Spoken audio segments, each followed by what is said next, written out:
Hi viewers, welcome to our channel. ప్రస్తుతం మనతో ఉన్నారు వైఎస్ఆర్సీపీ రాష్ట్ర అధికార ప్రతినిధి కారుమూరు వెంకటరెడ్డి గారు. నమస్తే సార్. నమస్తే అమర్ గారు. Good morning sir. Good morning మీకు, మైరా మీడియా ప్రేక్షకులందరికీ నమస్కారాలు. Good morning. ఏంటి ఇటు రాజకీయ పరంగాను, అటు సినీ ఇండస్ట్రీ పరంగాను ఎటు చూసుకున్నా కూడా టార్గెట్ @వైఎస్ఆర్సీపీ అన్నట్టే వినిపిస్తానే. రాజకీయ పరంగా ఫస్ట్ మాట్లాడుకుంటే చిత్తూరు జిల్లాకు సంబంధించి తిరుపతిలో జనసేన అధికార ప్రతినిధి కిరణ్ రాయల్ గారి ఆయన కొన్ని వీడియోస్ బయటపడ్డాయి.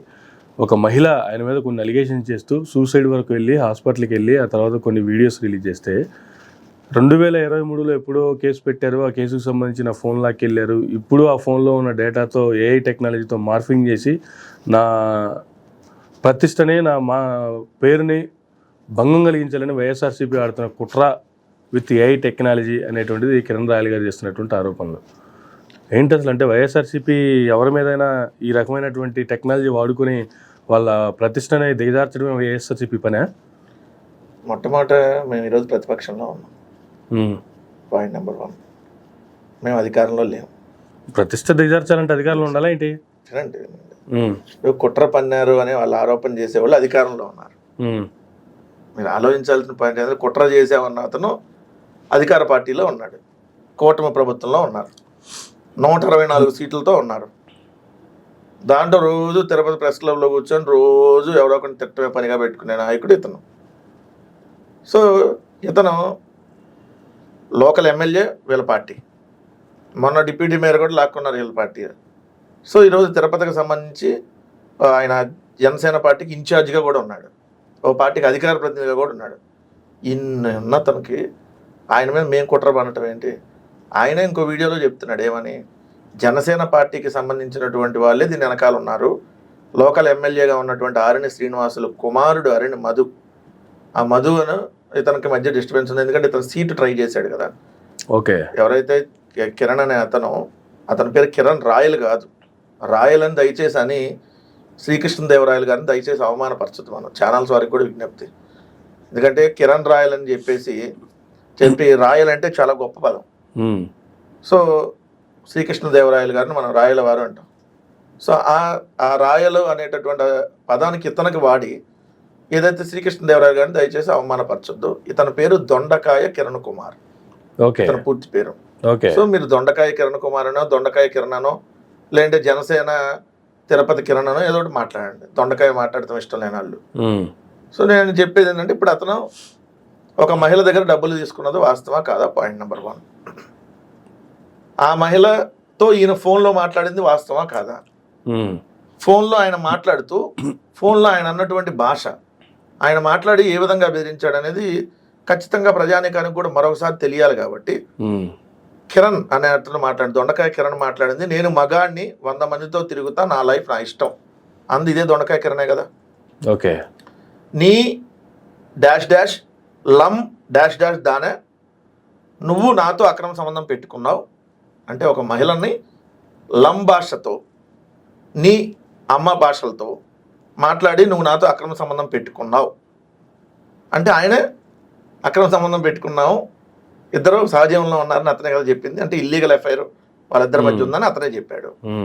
నిన్ను మర్డర్ చేసి జైలుకు పోతా, 40 రోజుల్లో బెయిల్ మీద ఇంటికి వస్తా, ఇదంతా దొండకాయ కిరణేగా. ఓకే, పోలీస్ స్టేషన్లో నువ్వు ఈరోజు చూసావు, పోలీస్ స్టేషన్ ఏ స్టేషన్కి పోతావు? తిరుచానూరా, ఎంఆర్ పల్లిక, రాష్ట్రంలో ఏ పోలీస్ స్టేషన్కైనా పో, నన్నేం చేయలేవు, ఏం పేకలేవు. ఇదేం మార్ఫింగ్ కాదుగా, ఇది దొండకాయ కిరణ్ కుమార్ మాటలేగా. ఇన్ని లత్కూరు మాటలు మాట్లాడి మళ్ళీ సిగ్గు శరం లేకుండా మళ్ళీ మేం చేసామన్నట్టు చెబుతావు. మాట్లాడటానికి కనీసం సిగ్గన్నా ఉండాలి కదా. ఏది నిన్ను మళ్ళీ మేము టార్గెట్ చేయాలా? ఏది నువ్వు పెద్ద పోటుగాడు అని, నీ అంత పోటుగాడు పెద్ద ఈ రాష్ట్రంలో లేడని, నీ అంత పెద్ద గొప్ప నాయకుడు లేడని మళ్ళీ మిమ్మల్ని టార్గెట్ చేయాలి మేము? ఏం మాకేం పని లేదుగా. అన్ని ఛానల్లో చూపిస్తున్నారు కదా నీ రంకులేలలో, నీ రాసలీలలో. నువ్వు ఉన్న పార్టీ పేరే కామన్ సేన పార్టీ, అది జనసేన పార్టీ కాదు. నీ నాయకుడి నుంచి అందరికి అయ్యే ఉంటాయి కదా. సహజీవనం అనేది మీకు మీ రూట్స్ నుంచి ఉంది, సహజీవనం అనేది మీకు అలవాటే కదా. సహజీవనం మీ నాయకుడు చేశాడు, మీరు చేశారు. మీ నాయకుడు సాక్షాత్తు రేణుదేశాయ్ గారు చెప్పారు కదా, నన్ను పెళ్లి చేసుకున్నాను ఇంకో మహిళతో సహజీవనంలో ఉన్నాడు, అప్పుడు మీకు తెలిసిద్ది అట్టాడు బాధ అంటేని. అవన్నీ ఉన్నాయి కదా ఇంటర్నెట్లో ఈరోజు కూడా. సో సహజీవనం అనేది మీ పార్టీ రూట్స్ నుంచి ఉంది. మీ అధినాయకత్వం నుంచి ఉన్నాయి. సో దాన్నే మీరు కూడా అలవాటు పరుచుకొని వెళ్ళారు. పరుచుకొని మహిళలను చంపేస్తాం, లేదు నేను లేపేసి జైలుకి వెళ్తే 40 రోజుల్లో బెయిల్ మీద వచ్చేస్తా. How dare! అంటే ఈ ప్రభుత్వంలో ఒక పార్టీ అధికార ప్రతినిధి, కూటమిలో ఉన్న అధికార పార్టీ అధికార ప్రతినిధి ఒక మహిళను లేపేసి 40 రోజుల్లో జైలు మీద బయటకు వస్తానంటున్నాడు. ఇంతగా అంటే ఈ రాష్ట్రంలో పరిస్థితి ఏ విధంగా ఉందో ఒకసారి గమనించండి. ఎంత దారుణమైనటువంటి పరిస్థితులు. ఇటువంటి కామెంట్లు డైరెక్ట్గా చేస్తున్నా కూడా దాని మీద పార్టీ ఎటువంటి యాక్షన్ తీసుకోదా? ఎవరు అదే పార్టీ మళ్ళీ ఒక యాక్షన్ తీసుకోవాలి. ఏముంది, అదే వాళ్ళ నాయకుడి నుంచి వచ్చిన లక్షణాలు అయితే వాళ్ళు యాక్షన్ తీసుకుంటారు సార్. శబాష్ అంటాడు పవన్ కళ్యాణ్. పర్లేదు, మన నుంచి బాగానే అలవాటు చేసుకున్నావు నువ్వు, మన నుంచి అన్ని బాగానే అలవాటు చేసుకున్నావు, నన్ను బాగానే ఫాలో అవుతున్నావు అని చెప్పి మనసులో అనుకొని ఏదో 2 రోజుల వరకు లెటర్ రిలీజ్ చేసి 4 రోజులు పార్టీ కార్యక్రమాలకి ఈ అంశం సర్దుమని కదా దూరంగా ఉండమంటారు. తర్వాత మళ్ళీ 4 రోజులు పోయినాక కామన్ అదే వచ్చి అదే తరపు ప్రెస్ లెవెల్ కూర్చొని మళ్ళీ జనసేన పార్టీ అధికార ప్రతినిధిగానే మాట్లాడతాడు అతను. 4 రోజుల తర్వాత పట్టించుకోరు కదా, ఇంకో కొత్త అంశం వస్తుంది కదా ఏదో ఒకటి. సో ఇంకో టాపిక్ ఏదో ఒకటి వస్తుంది, మరి మీడియా దాన్ని చూపించాల్సిన పరిస్థితి. సో ఇతను బాధితులు అనేక మంది ఉన్నారు. ఈ దొండకాయ కిరణ్ కుమార్ అలియాస్ కామసేన పార్టీ అధికార ప్రతినిధి ఏదైతే ఈయనంతరికి ఈయన రాయలని పెట్టుకున్నటువంటి ఈ కిరణ్ బాధితులు అనేక మంది ఉన్నారు. జనసేన వీర మహిళలు కూడా ఇతను బాధితులే. జనసేనలో ఉన్నటువంటి వీర మహిళలు కూడా ఇతను వదల్లా. ఇతనికి అనేక రకాల ఇల్లీగల్ అఫైర్స్ ఉన్నాయి. సో ఇతనికి ఆల్రెడీ పార్టీ అధినాయకుడు అంటే వాళ్ళ నాయకుడు అయినటువంటి పవన్ కళ్యాణ్కి కంప్లైంట్ చేసిన మహిళల్లో పవన్ కళ్యాణ్ ఎంకరేజ్ చేశాడు ఇంకా. సో అందుకనే ఈరోజు ఈ పరిస్థితి ఉంది. సో ఆయన మేము టార్గెట్ చేయాల్సిన పని లేదు. సో ఆయన జరిగింది అనేది వాస్తవం కదా. ఆయన వీడియోలో ఉంది ఆయనే కదా, గొలుసు వేసుకుంది ఆయన, వేయించుకుంది ఆయనే కదా, నైఫ్ కైఫ్ వైఫ్ మంచి రైమింగ్ రిథంతో మాట్లాడింది ఆయనే కదా. ఆయన అంటే దొండకాయ కిరణం చెప్పండి, లేదంటే దొండకాయ కిరణ్ కాదు బెండకాయ కిరణ్ దాంట్లో ఉంది మా తమ్ముడు, లేదంటే మా అన్న పొట్లకాయ కిరణ్ ఉన్నాడు దాంట్లో, ఆ వీడియోలో ఉందని నేను కదని చెప్పమానండి. లేకపోతే సో ఇవన్నీ మీ దగ్గర ఉంటే ఫోన్ ఎవడో ఎత్తుకెళ్ళాడు, నాయన్ని మార్ఫింగ్ చేశారు, చెప్తున్నా అంత పోటుగా లేడని మళ్ళీ మార్ఫింగ్లు చేసి మళ్ళీ వదిలి దీని మీద డిస్కషన్ పెట్టాలి. ఇంకా నయం ఆ మహిళ కూడా ఏ టెక్నాలజీలో తీసుకొని వచ్చారు, ఆ మహిళ లేదు ఇక నేను లేనని చెప్పమానండి. లేకపోతే అర్థం ఉండాలి కదా, చేసిందే తప్పు పని. అంటే ఇన్ని వాస్తవాలు లేకపోతే ఇన్ని ఆరోపణలు జరిగినవి బాధిత మహిళ బయటకు వచ్చి ఆవిడ మొర్ర పెట్టుకుంటూ సూసైడ్ వరకు వెళ్ళినటువంటి పరిస్థితి కనిపిస్తూ ఉంటే కూడా వైఎస్ఆర్సీపీ నన్ను టార్గెట్ చేస్తుంది అని కేవలం వైసీపీ మీద బురదలే కార్యక్రమానికి ఎందుకు తెరలేపుతున్నట్టు చెప్పండి. వాళ్ళ ఎమ్మెల్యే కొడుకు చేశాడని డైరెక్ట్గా ఎందుకు చెప్పలేకపోతున్నాడు? జనసేన పార్టీ ఎమ్మెల్యే కొడుకే చేశాడు, అతనే ఈ మహిళను ముందుకు తీసుకొని వచ్చాడు అంటే నువ్వు చేసిన దాన్ని తీసుకొని వచ్చారే అంతే కదా.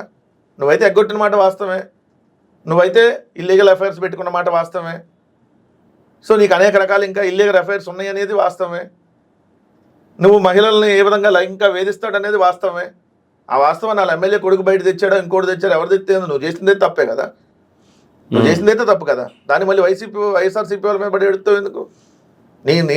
నీలాగా వాళ్ళనే ధైర్యం లేదా? అదే కదా దానికి అర్థం. ఇప్పుడు నీ ఎమ్మెల్యే కొడుకు చేశాడని నువ్వే చెప్తున్నావు కదా బయట, అని మీడియాలో అఫీషియల్గా చెప్పైనా ఆఫ్ ద రికార్డ్ చెబుతున్నావు కదా నువ్వు. ఓకే, ఎందుకంటే నువ్వు సీట్ ట్రై చేసావు అక్కడ. ఆయన చిత్తూరు నుంచి వచ్చాడు, వచ్చినాక ఆయనకి సీట్ ఇచ్చారు. ఇప్పుడు మళ్ళీ రేపొద్దున తన తర్వాత వాళ్ళ కొడుకు కావాలంటున్నాడు అక్కడ వారసత్వంగా. అందుకని నీకు ఇంక ఉండదు కాబట్టి మీ ఇద్దరి మధ్య గొడవ ఉంది. సో ఉన్నప్పుడు ఎవరైనా క్యాచ్ చేసుకుంటారు కదా. సహజంగా జరిగిన మాట వాస్తవంగా, నువ్వు తిట్టిని వాస్తవమే, నువ్వు డబ్బులు ఇవ్వాల్సింది వాస్తవమే, ఇవన్నీ వాస్తవాలు పెట్టుకున్నాక ఇది కాదు అని చెప్పి ఆయన ఎంత సమర్థించుకున్నా. సో క్లియర్గా ఈరోజు కిరణ్ అనే దొండకాయ కిరణ్ అనే అతను కామాంధుడు కిరణ్ అనేది రాసలీల కిరణ్ అనేది అందరికీ తెలిసిపోయిన తర్వాత ఇంక ఇప్పుడు ఎంత బుకా ఇచ్చినా సో ఇక దాన్ని అయితే జనాల్లోంచి వెళ్ళదు కదా. జరిగినటువంటిది ఇతను లైంగికంగా వేధిస్తాడనేది అందరికీ తెలుసు. అనేక మహిళలు బాధితులు ఉన్నారు, ఇతను బాధితులు. సో ఇంక అతను ఎవరి మీద బురదేసేసి నేను తప్పించుకుంటా అంటే అది కుదరదు. ఖచ్చితంగా అతను న్యాయపరంగా శిక్ష పడాల్సిందే.